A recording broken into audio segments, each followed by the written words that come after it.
Monica, on sait que Esqueli, c'était quelqu'un d'assez imprévisible.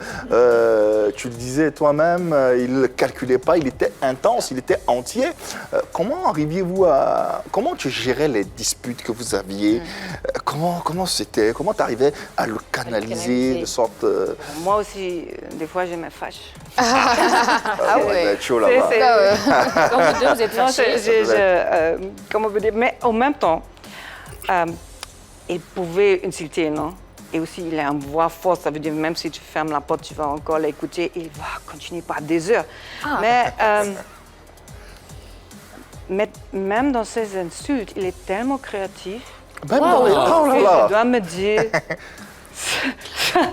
On peut avoir un exemple. Ça fâche, ça blesse. Mais dans un certain moment, des fois, je devrais aussi me dire, mais c'est une vraie discours qu'il est en train de faire.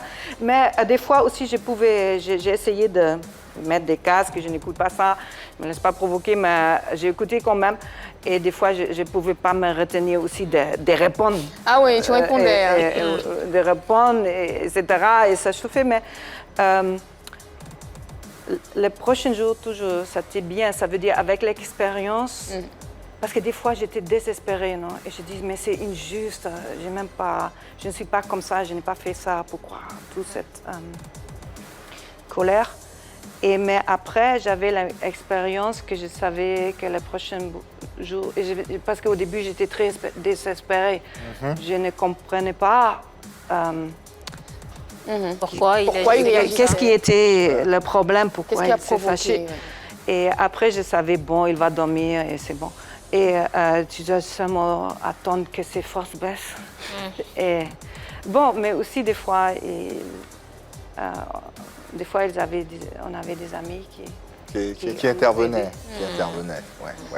Effectivement. Alors, est-ce que vous viviez après ou vous êtes mis, vous avez vécu à distance? Tu étais à Berlin, il était à Abidjan. Comment vous arrivez à organiser votre relation avec la distance? On peut dire que peut-être les absences, les longues absences, c'est vraiment quelque chose de très difficile et je pense que beaucoup de gens le connaissent. Que leur partenaire est dans un autre continent et que des fois, tu ne peux même pas décider exactement le moment quand tu peux revoir la personne. Et combien de fois on est allé à l'aéroport pour l'arrivée ou bien le départ et à chaque fois, j'ai senti un grand vide dans la maison quand il est parti. C'était vraiment chaque fois cette procédure. Mais on s'appelait très souvent.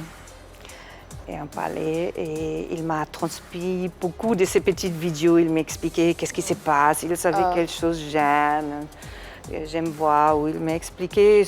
Alors, en direct sur le téléphone ou des petites vidéos où il me parle ou des audios, ça veut dire en fait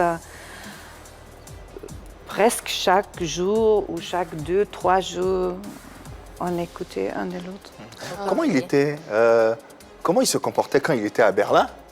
Est-ce que c'est le même comportement qu'il avait quand il était en Côte d'Ivoire? Ça, les téléspectateurs également se posent beaucoup la question. Oui, j'ai vu des commentaires sur voilà, ça. justement, quand Esqueli, il n'est pas comme ça. C'est pas l'endroit qui fait. C'est quoi? Qui fait son comportement, mais il passe sur des différentes étapes dans sa vie. Et ça veut dire, si c'est... Parce que j'ai vu tous les commentaires, les poudres, tu ne vas pas les mettre à Berlin. Mais oui.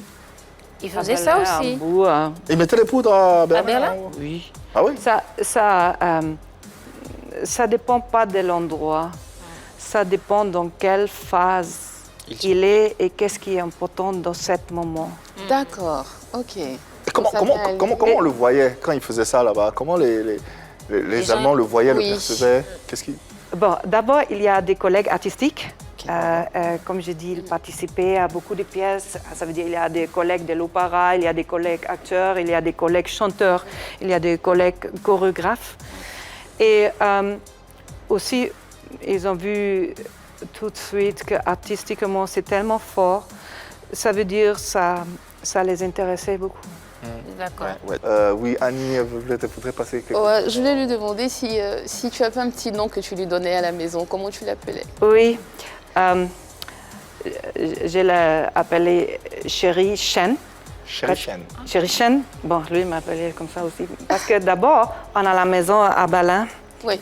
On a il y a un peintre congolais et il s'appelle Chéri Cherin. D'accord, ok. Qui sonne un peu pareil. Et la peinture jusqu'à là où il a le souffle à Chéri Cherin. Mais bon, vous tous, vous connaissez Chéri. Qu'est-ce que ça veut dire qu'on s'appelle Chéri? Mais en allemand, si tu mets chaîne, c'est le diminutif. Ça veut dire ça. Tu ajoutes ça à un mot et c'est encore plus intense de amour. Alors, c'est Chéri, chaîne et au même temps, c'est tout cette double sens. Ouais. Chéri, chaîne.